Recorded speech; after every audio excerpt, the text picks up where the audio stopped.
Bem-vindos a mais um Dinheiro Terapia, o programa que leva você e seu dinheiro pro divã.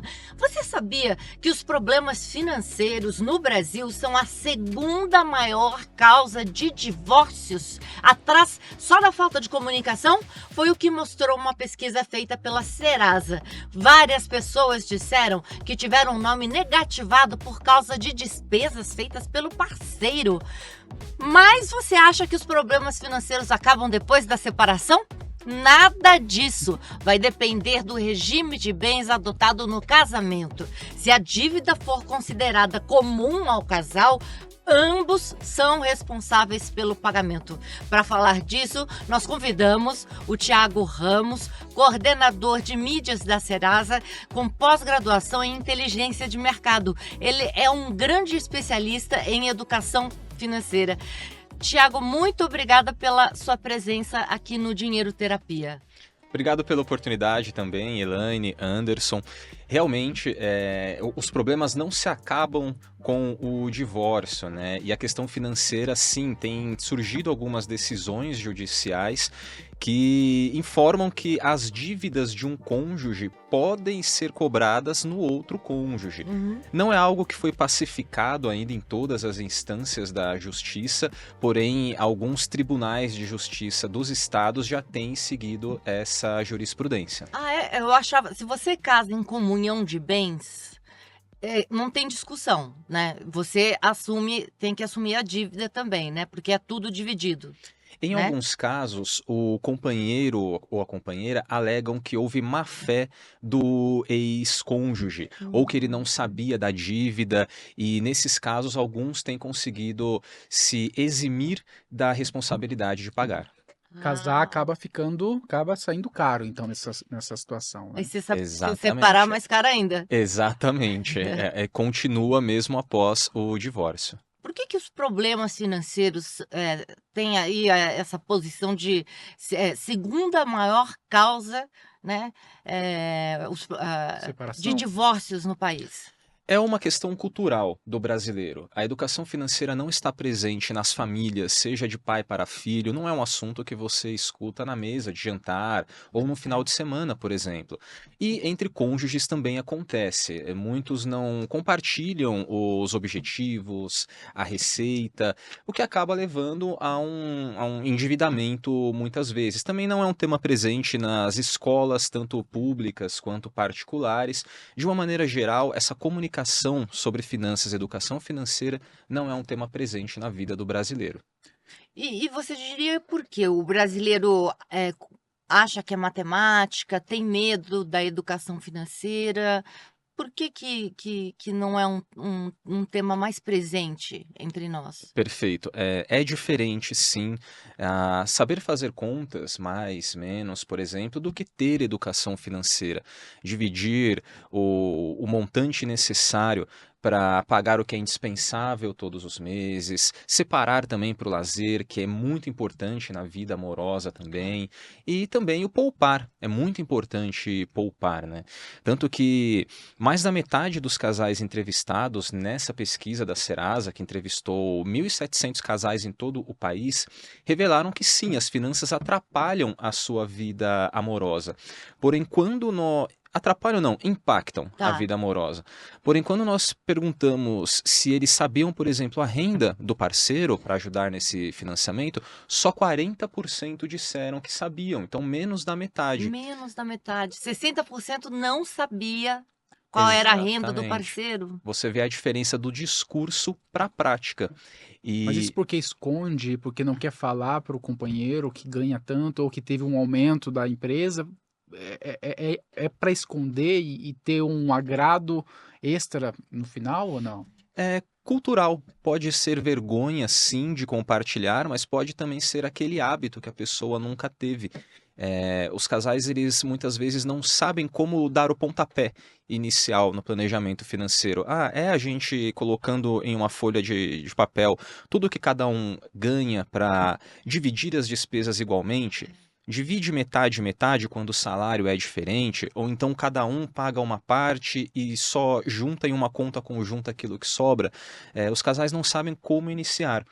O que a Serasa recomenda é que os casais sim compartilhem a sua renda, o salário de cada um e a renda extra e dividam proporcionalmente as despesas.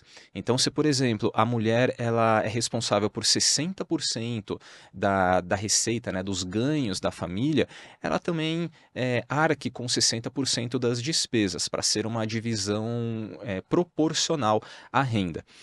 A partir daí, quando o casal souber tudo aquilo que entra no mês, ele faça uma divisão que nós chamamos de 50-30-20, que é separar 50% da renda para aquilo que é indispensável ao longo do mês, ou seja, supermercado, aluguel, água, luz, gás.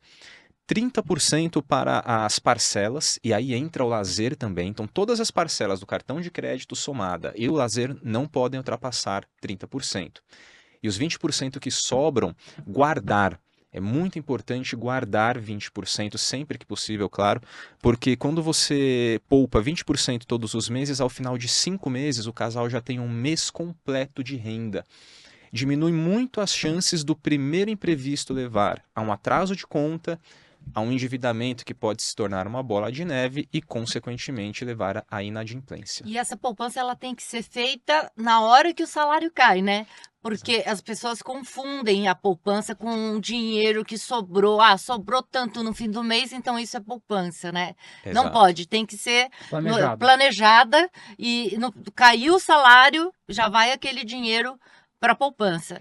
E a poupança tem que ter um nome, né? Tem que ter um Exato. nome. Essa poupança se chama carro novo, que a gente vai comprar no fim do ano. Essa Exato. poupança se chama viagem dos sonhos, que a gente vai realizar daqui 2 anos, né? Porque senão ninguém poupa se não tem não enxerga, né? Para que vai servir Seria uma aquilo, dívida né? prevista, é uma dívida Exatamente. prevista desse valor, né? Você acaba colocando ali como uma meta, você acaba criando um futuro que você quer viver Sim, nesse sistema. é muito importante mesmo poupar assim que recebe o dinheiro, porque dinheiro na mão é vendaval, né? Então ele não já pode diria sobrar. Paulinho da Viola, né? Exatamente. Então, sim, é importante ter os objetivos, o tempo que vai levar até ele. Então, a viagem é até o final do ano. O carro pode ser daqui a 2 anos, né? Mudar de casa. E mais importante também saber aonde investir, aonde poupar, porque a poupança não é um lugar, apesar de ser o mais conhecido no Brasil, não é um Sim. lugar recomendado. Existem muitas opções hoje e cabe ao casal tomar essa decisão em conjunto também. E essa conta poupança, ela tem que estar no nome dos dois. Aí entra também essa coisa de que tem que estar dividido ali no nome das duas pessoas, ou pode ser no nome só do marido, da mulher. Como é que fica essa divisão? O mais correto. Pode ser, não precisa necessariamente ser uma conta conjunta. 85% dos entrevistados revelaram que não possuem uma conta conjunta. Pode ser uma em nome de um ou do outro, desde que um acordo seja cumprido, ou seja, aquele valor combinado ele Dos seja dois. depositado.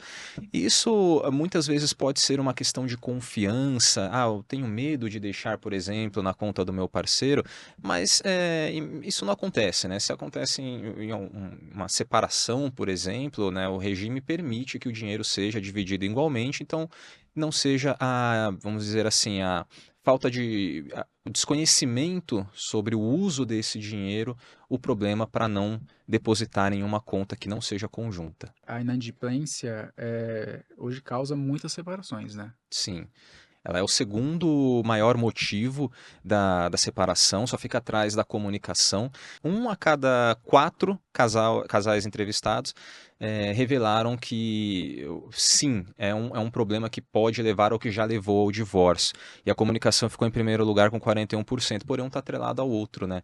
Normalmente Falta de endividamento. comunicação tá dentro, né? Exatamente. Agora, aquele dado que você mostrou de crescimento aí absurdo no último ano, de pessoas dizendo que o parceiro deve valores em Sim. dinheiro, você poderia comentar esse dado? Eu fiquei impressionada com o crescimento disso. Claro, essa mesma pesquisa nós fizemos em junho de 2023.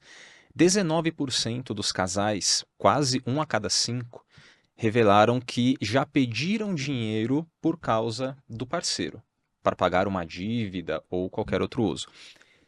Em 2024, esse número saltou para 32%. Então já está quase 1 a cada 3. Caramba. Quase dobrou, né? O dobro seria Sim, sim. 38%. De gente pedindo dinheiro para o parceiro. Exatamente. Então tem aí aqueles casais que precisam sim de uma renda extra e acabam pedindo isso, né, por conta de algum problema, porém existem muitos que pedem por conta da falta de comunicação. Usou o cartão além do previsto, não imaginou que a conta de luz poderia vir tão alta ou a compra do mês. E é por isso que é importante ter essa comunicação entre os dois para saber quando um pode cobrir o outro. Junto com isso, nós vemos também o uso do cartão de crédito, por exemplo, que pode ser um poderoso aliado do casal, mas também pode ser um vilão quando não bem utilizado. Tanto que hoje, na causa da inadimplência no país, ele está em primeiro lugar, junto com bancos, cheque especial, empréstimo pessoal. A Serasa também realizou uma pesquisa que revelou que mais da metade dos entrevistados em todo o país possuíam 3 cartões de crédito ou mais. E 17% possuíam 5 cartões de crédito ou A mesma mais. pessoa, não entre a mulher e o homem. Ou mulher e a Pra mulher. que Exatamente. tanto cartão de crédito? O principal motivo que levava ao pedido de mais um cartão era a busca por um limite maior. E aí entra a falta de educação financeira. O caminho que tem que ser percorrido para conseguir um limite maior é justamente o contrário. É concentrar todos os gastos em um cartão só, para o banco saber que você consegue arcar com aquela despesa, a Serasa também entender que você consegue cumprir aquele compromisso, aumentar o seu score e o banco te dar um limite maior. Só explicar para as pessoas o que é o score, é uma pontuação, né, que os bancos dão, a Serasa dão para pontualidade de pagamento de boletos. Então, quanto mais pontual você for no pagamento de conta de luz, entra também, né, conta de luz, de Serviços telefone, cartão, pagamentos no geral. Quanto mais pontual você for, melhor vai ser a tua pontuação, que é o score, dentro da Serasa, que a gente chama de cadastro positivo, né? Perfeito. Então, se você tem um score alto, a chance, por exemplo, de você conseguir um financiamento para comprar um carro, ela também aumenta. Se você tem um score baixo, a chance de você comprar um carro, por exemplo, financiado, ela diminui, porque seu score é baixo. Então, é uma novidade aí que existe há alguns anos, mas muita gente desconhece o que é o score, e é um instrumento importante, né? Cada vez mais importante. Exatamente. O score ele é um índice de bom pagador. Por cima, a grosso modo, ele vai de 0 a 1000. Significa que se você tem um score de 900, por exemplo, a cada 1000 pessoas com o seu perfil que o banco emprestar dinheiro ou der um cartão de crédito, 900 vão pagar ele de volta. Ele fala, bom, então tá bom, meu risco é baixo. Se você tem um score de 100, significa que a cada 1000 pessoas que ele emprestar dinheiro com o seu perfil, somente 100 vão pagar de volta. Então ele pode bloquear ou pode diminuir o limite. Você explicou muito bem, todas essas contas de consumo entram no score. A única que é mito é a nota fiscal. CPF na nota não aumenta o seu score. Ah, é? Sim. Agora, boletos, cartão de crédito, telefone, tudo que está no seu CPF entra. Entendi. Mesmo que eu coloque em débito automático, ali está contando que foi pago no dia, mas se você está devendo, você pode estar usando o débito automático no negativo do banco. Exatamente. E aí? Eu vou manter o meu score, só que eu vou entrar no negativo do banco. Como é que faz? Nesse caso, ele não impacta desde que você cubra depois o uso do negativo do banco, que não deixa ele se tornar uma dívida. Mas é muito importante ter muito cuidado porque o cheque especial junto com o cartão de crédito possuem os maiores juros hoje do país e se torna uma bola de neve muito rápido. Mesmo com a última mudança que houve na limitação da taxa do cartão de crédito? A gente está chegando em quanto? Anual? Não, né? 150%, não é? Sim. É igual a do cartão do cheque especial. Não pode passar de 150. Não houve gente chegou acordo a mais do que e chegou. Não, já chegou a quase 400 e tinham bancos que cobravam 900% ao ano. E isso é um absurdo, Mas eu vi com os meus olhos o boleto de uma senhora que estava lá no feirão da Serasa para negociar. Ela tinha feito dívida numa empresa que dava dinheiro para endividados, para quem já era negativado. Sim. Então, claro que os juros já são maiores, porque a empresa está emprestando para um negativado. E eu vi 900, ela não tinha como pagar ali, tá? E eu vi ali juros 900%. Nossa, é muita coisa. Mas agora tá tabelado, tá? Tem um teto de 150%, que é o mesmo do cheque especial. Mesmo com esses juros de 900%, se a pessoa chegar e propor a pagar o que ela estava devendo, ela consegue pagar mesmo com a negociação ou não? No feirão Ou conseguiria, né? quando tem Sim. esses feirões, né? Sim, aí a financeira, que é como nós chamamos essas empresas que não são bancos, mas que também fornecem crédito, elas oferecem condições especiais que podem, inclusive, parcelar, nós já vimos, em até 60 vezes os juros e o montante inicial. Mas aí depende do relacionamento que o consumidor tinha com aquela empresa. Nós vemos, por vezes, valores de dívidas iguais, do mesmo tempo, da mesma idade da dívida, só que pessoas diferentes têm descontos diferentes. Se eu pensar que eu vou fazer essa dívida, eu vou atrasar sabendo assim, não, eu vou atrasar, vou deixar acumular, porque depois eu chego lá e negocio e vou pagar bem menos. Isso é mito. Você vai pagar alguns juros, você vai pagar. Anderson, existem casos que o juro ele é excluído na negociação. Porém, nós não recomendamos isso porque o consumidor ele vai ficar, sabe-se lá quanto tempo negativado. E a principal dificuldade que o consumidor encontra com o nome negativado é não ter crédito. Seja para fechar o mês no azul, para uma compra pontual, até para uma emergência de saúde, por exemplo, ele não consegue um cartão de crédito ou um empréstimo, né?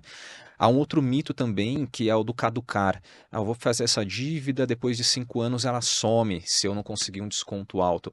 Isso não é verdade. Depois de 5 anos, a dívida sai do banco de dados da Serasa, mas continua com o dono dela. Então, se você tem uma dívida com um banco, por exemplo, depois de 5 anos, nenhum outro vai ficar sabendo. Você pode até conseguir alguma coisa. Vai para uma advocacia, algum escritório que vai depois ficar te cobrando. Sim, e se você voltar para o banco dono da dívida, ele vai falar, não, comigo não.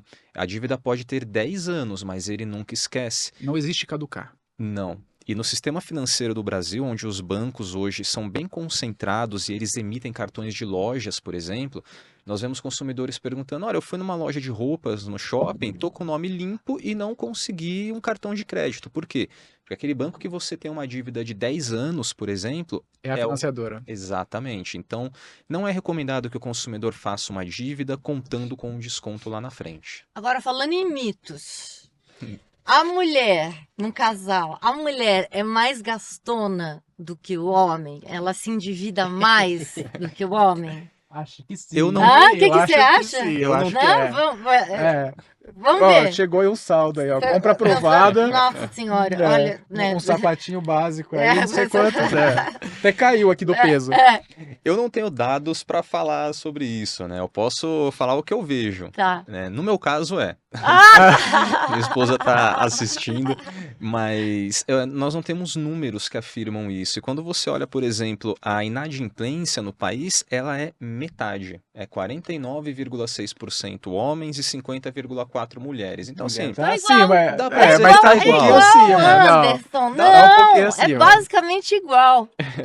Basicamente igual. Esse é um mito, gente. Exato. Esse é um mito. Esse é um mito. Mas no casal, a mulher pode ter mais crédito do que o homem, porque considera que a mulher vai ter mais cuidado no pagamento, ou não, ou é igual para os dois? olha, não dá para afirmar isso, mas é um ponto interessante. Por quê?